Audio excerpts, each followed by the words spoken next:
Good afternoon, and no need to, I won't interrupt your lunch. Well, I may interrupt it a little, but please don't stop on my account. Maybe you can let folks know out there that we're starting. Okay, thanks. All right, well, we've got a few things that we're going to cover now before our breakout session. And the first thing I'd like to do is thank our sponsors of the symposium. So for those of you out there in Radio Land, a reminder that you've tuned into the 2024 Inaugural Symposium of Smart and Autonomous Medical Systems, or SaAMS. Different people pronounce it different ways. We'll have a workshop on that. So first of all, very happy that everyone is here and so engaged. I thank the speakers personally, but I'd like to thank the speakers again, and also thank all the participants. Everyone's been engaged, been a lot of conversations on the side. People really made an effort to be here today. And also, this community has even people who you don't realize how supportive other people have been and how much they've done to help. Essentially, everyone sitting here today has been supportive and has contributed in meaningful ways, usually of their expertise, their time, their support, their friendship, and or they've just given me a box of tissues when things didn't go well. So there's a lot of that, and there's a lot of separate kind of relationships and in this community that have really been valuable. So thanks to everyone. I mean that sincerely.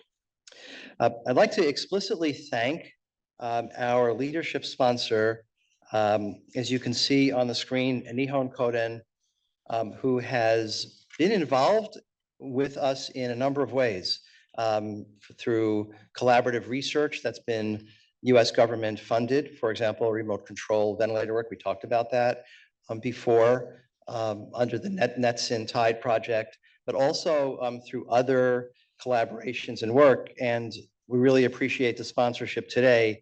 And I'm going to have someone, I'll mention in a minute when we get to it, will be talking about their contribution in terms of technical expertise and sharing into the collaborative community. I'd like to also thank Medtronic and Draeger and DocBox for supporting the symposium as well. And this has really been helpful and meaningful. And with all of these companies, it's not only the contribution to help us hold the event, but it's really also the other collaboration and guidance and wisdom that they provide when we have these technical questions. Of course, these are all unrestricted educational grants. So thank you, and I think they deserve a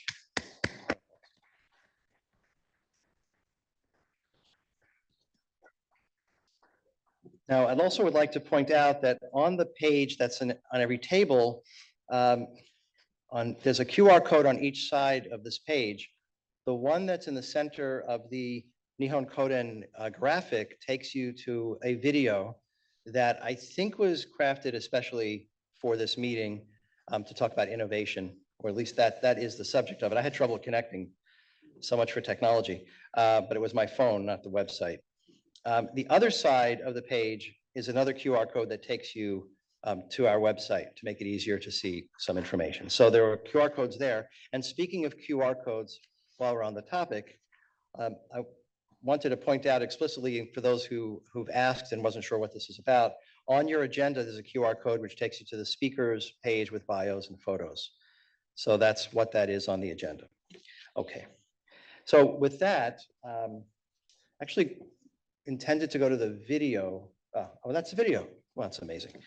Okay, so we have a 5-minute video. We're going to start by not running the video yet, but just explaining what you're going to see. So last week, we ran a live demonstration of remote control of ventilator, which I've alluded to. And what I'm going to do now is just quickly point out the components of the demonstration from the lab. So the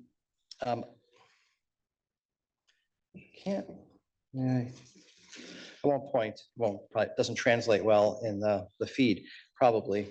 Let's see, we'll see how well that works. So the setup that you see is all labeled. Start at the top where it says critical care ventilator. So that arrow is pointing to a critical care ventilator. This happens to be an NKV 550 critical care ventilator. To its left is a lung simulator instead of a patient. And the lung simulator has a bellows. I'll talk more about that in the video. To the right of the critical care ventilator is an ICE platform. So this is an implementation, commercial implementation of the ICE standards-based platform with that architecture. And this one is from DocBox, and we've talked a little bit about that.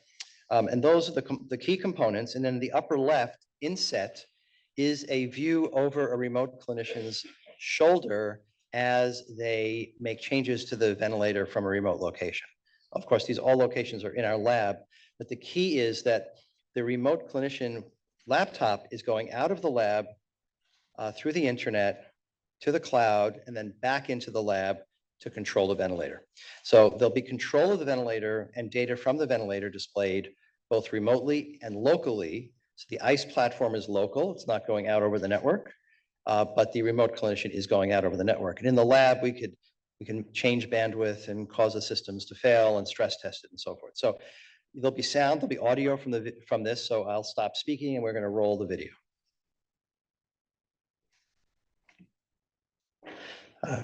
This is a pilot system that we developed under the National Emergency Telecritical Care Network and its associated program, TIDE, Technology and Disaster Environments. What you can see here is a critical care ventilator from Nihon Kohden. It's the NKV 550. And this is a very commonly used lung simulator. You can see that the patient's lung is going up and down with every breath from the ventilator. And the normal way that a ventilator is controlled by a clinician, by a physician, nurse, or respiratory therapist is to walk up to the ventilator and make a change such as respiratory rate is 15. I'll change the respiratory rate to 18. And that's done right at the ventilator. This is the normal way that it's operated. One of the activities during the NETSIN program is that we worked with another company, DocBox, that produces a commercial ICE platform.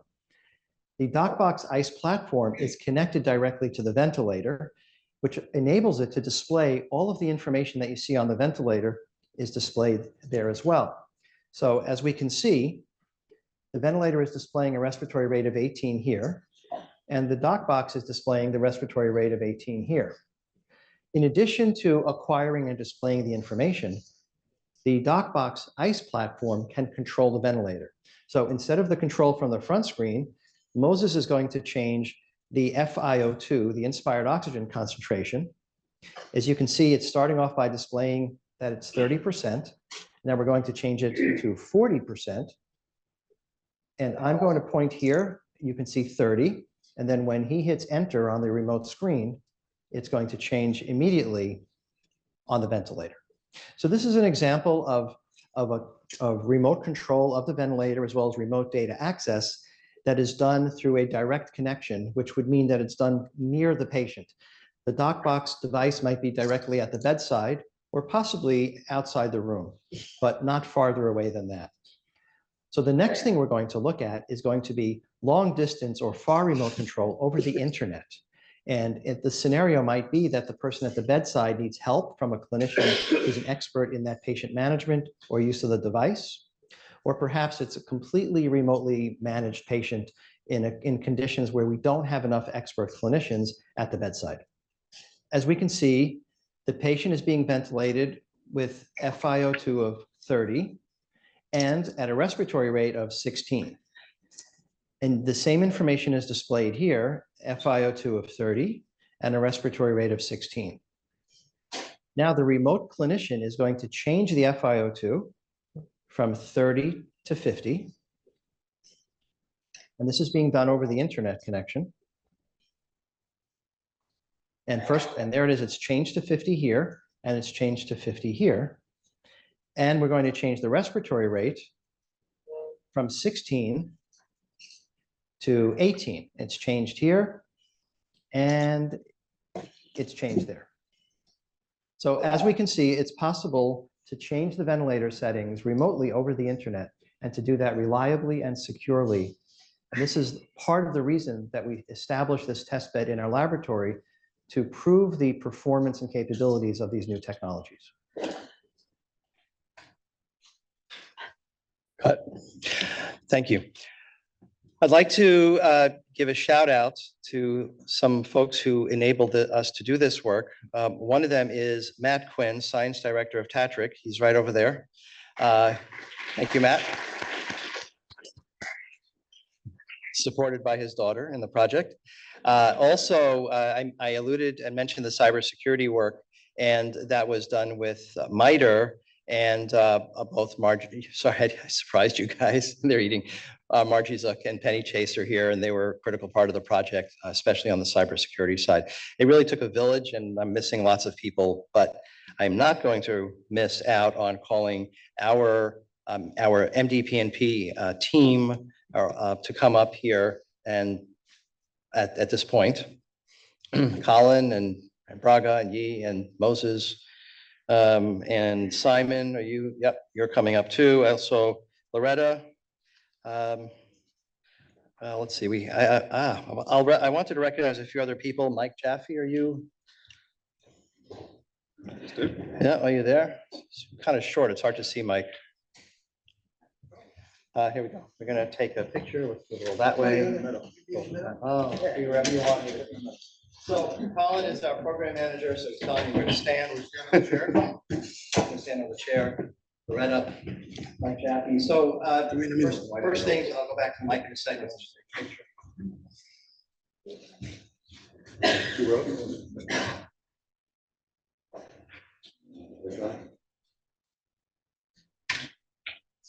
Okay, thanks so much. All right.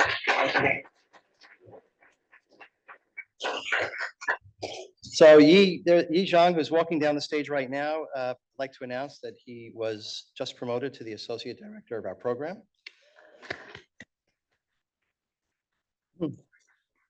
Moses, who you saw in the video, was just promoted to Senior Clinical Engineer. Braga, just congratulations on your personal news. I won't tell everyone. Okay, no, I won't tell everyone. And Mike Jaffe and Loretta, actually, sorry, Showman, I meant to have you up here too, are consultants.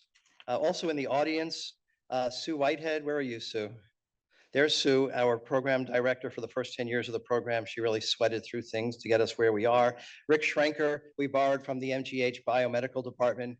I'm jealous because he's retired. Dave Arney, I don't know if you're still here, who recently, who was with our program for quite a while. And Jeff, is Jeff Plord still here? No, okay. All right. So thank you, folks. I hope I didn't forget anyone else in the team. A lot of people have been involved in our work for quite some time.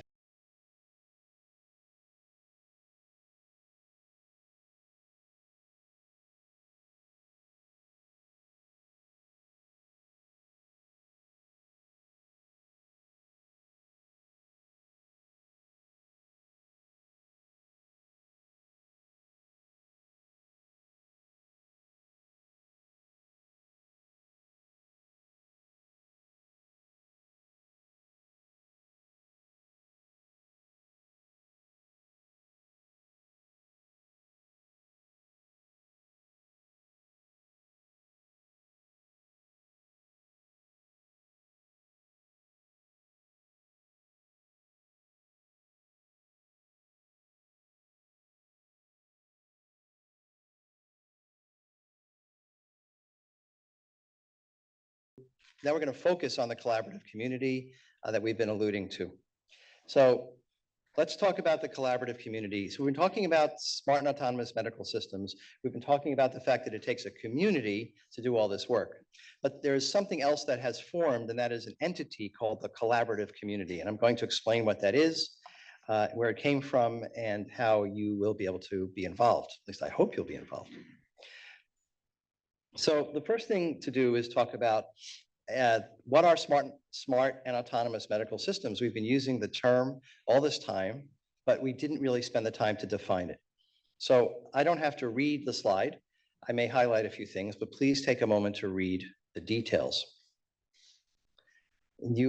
I hope this will resonate with the speakers that you've been listening to, the presentations, the groundwork that's been done in standards by the FDA and by our various government agencies that have invested in this. So we're talking about connecting things together, sensors and actuators and platforms and intelligence, and ensuring that it's reliable and robust and secure to deliver a new generation of healthcare capability wherever that might be delivered. So here are some examples of SaAMS. Automated closed loop control of anesthesia, which we are giving the name ACLEVA because it's a generic term we're using for closed loop control. You can have closed loop blood pressure management. All these things have been published or are products, some of them in other countries, some of them have been published in literature for years. If you just look into this topic, you will find that we're not proposing something new and crazy. It just isn't generally available, and there are things that have to be worked out to make them available, secure, safe, and so forth. So there's, and Loretta and I think the military panel really focused on this beautifully.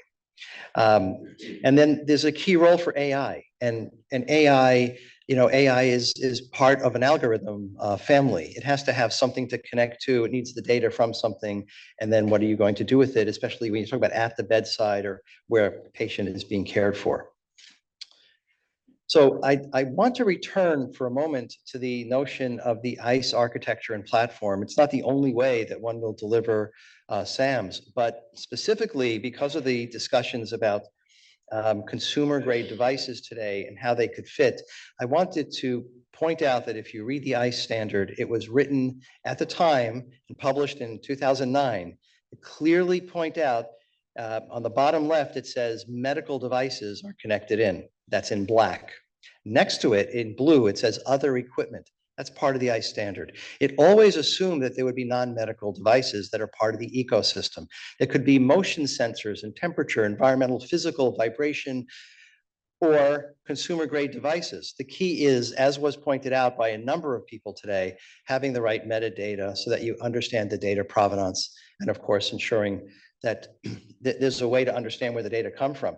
By virtue of the platform, you are enabling capabilities that would not necessarily be available on a medical device or other sensor because they're too burdensome potentially, or they use too much computing power, such as isolating the system, adding cybersecurity, maybe controlling access and logins and things like that. And that's why the platform offloads a lot of the requirements, functional requirements, technical requirements, security requirements by isolating things to a platform. So let's get back to the collaborative community. What are the benefits of a collaborative community? What does it mean? Well, the collaborative community, the idea is that by working together, we can accomplish something that no single vendor, manufacturer, entity, researcher can do on their own. If you can do it on your own, it's probably been done already.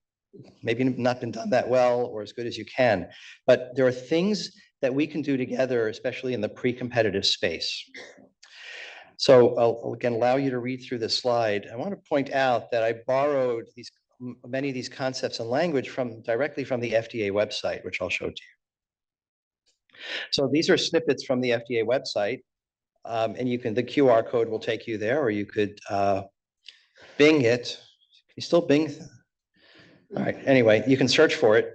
And I just captured the bottom of a list of collaborative communities that the FDA Center for Devices and Radiological Health, CDRH, participates in. And those include at the bottom three, the last one is the newest one, which is the Smart and Autonomous Medical Systems Collaborative Community. But there are others that are really important and useful, such as Open Oximetry Collaborative Community, which is quite new.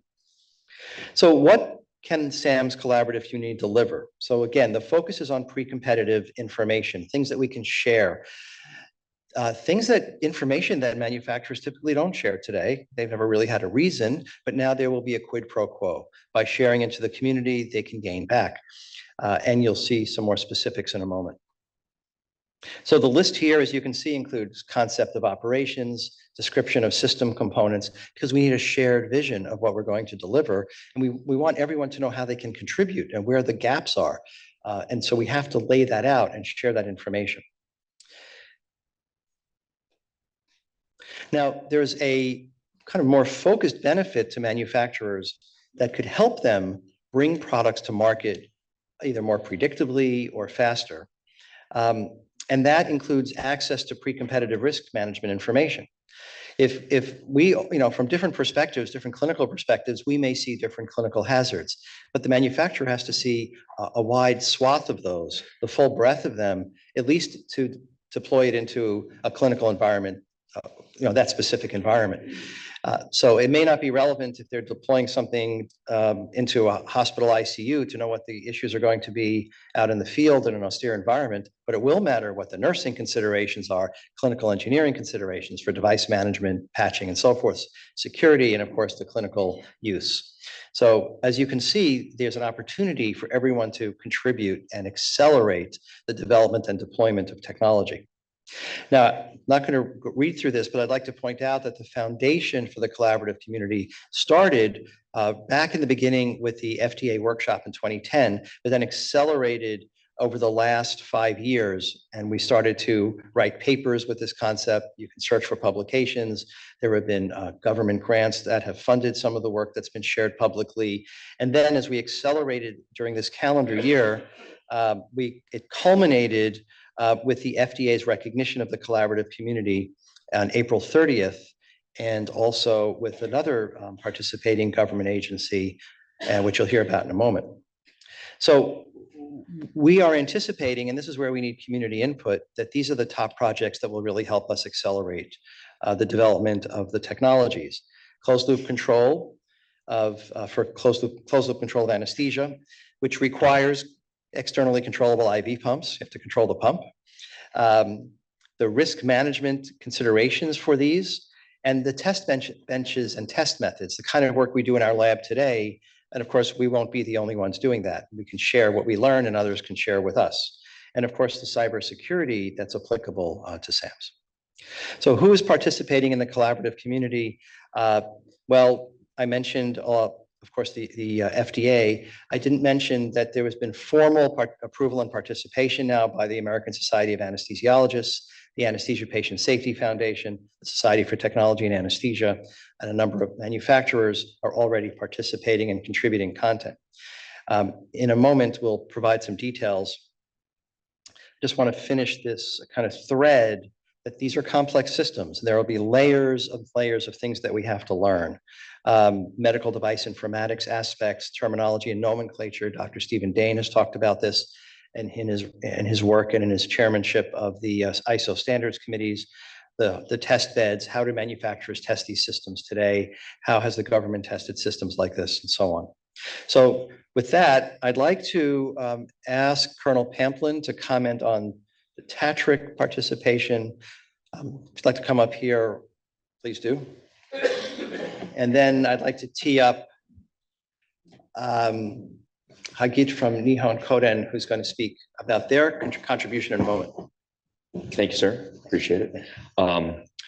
For those who didn't see it before, I would just like to also take this moment of opportunity just to publicly thank Julian for, I did a little bit of it last night, but then I also took the opportunity to thank him on behalf of the TATRC organization in the military. We have a tradition where we provide coins. Apparently that tradition has grown beyond the military because all the speakers today are now getting coins from Julian. But historically, commanders have purchased coins as a way to say thank you in a little tiny token to the people that they want to acknowledge and be appreciative of. The traditional military use of coins is usually in a bar.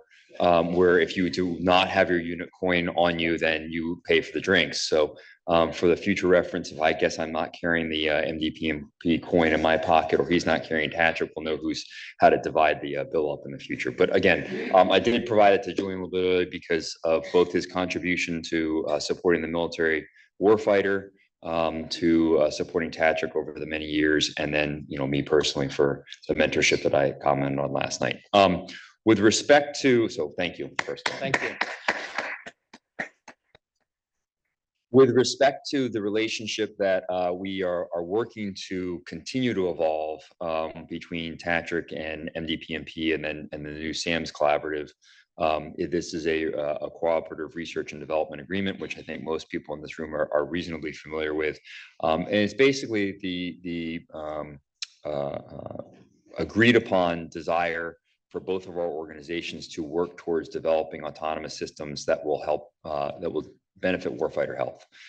You all heard a lot today about the relationship between resource-limited healthcare and military operational medicine, the overlap between disaster healthcare. I think one of the speakers was also commenting on that. Again, this is a nexus of environments where you don't have enough clinician expertise to deliver the care that's needed to be provided, or enough physical humans around to deliver the care that needs provided. And we all imagine that there is an opportunity for autonomous systems to both support the expertise as well as the actual physical delivery of healthcare when there's just not enough.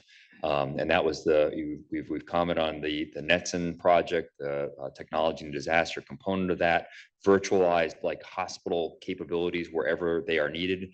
That's a future vision I think that many of us have, and it's certainly going to help the military deliver the healthcare that's required when you have 2,000 casualties in an hour, which is a historical figure from Pearl Harbor. So 2,000 casualties in 1 hour, just not enough people to go around and take care of that. Is there an ecosystem that we can develop collaboratively? It's not going to happen 2,000 casualties on day one. But if we could figure out how to do it for one patient, then two patients, then one caregiver, instead of managing one patient, is managing 10 patients simultaneously because of the technology team that they're associated with, that's kind of the future, the vision of how we imagine being able to manage, these large-scale combat operations or large-scale disaster scenarios or rural healthcare where there's just not enough. So again, appreciate your collaboration, getting this rolling, and we look forward to working with you in the future. Thank you, Julian. Yes, sir. Appreciate it.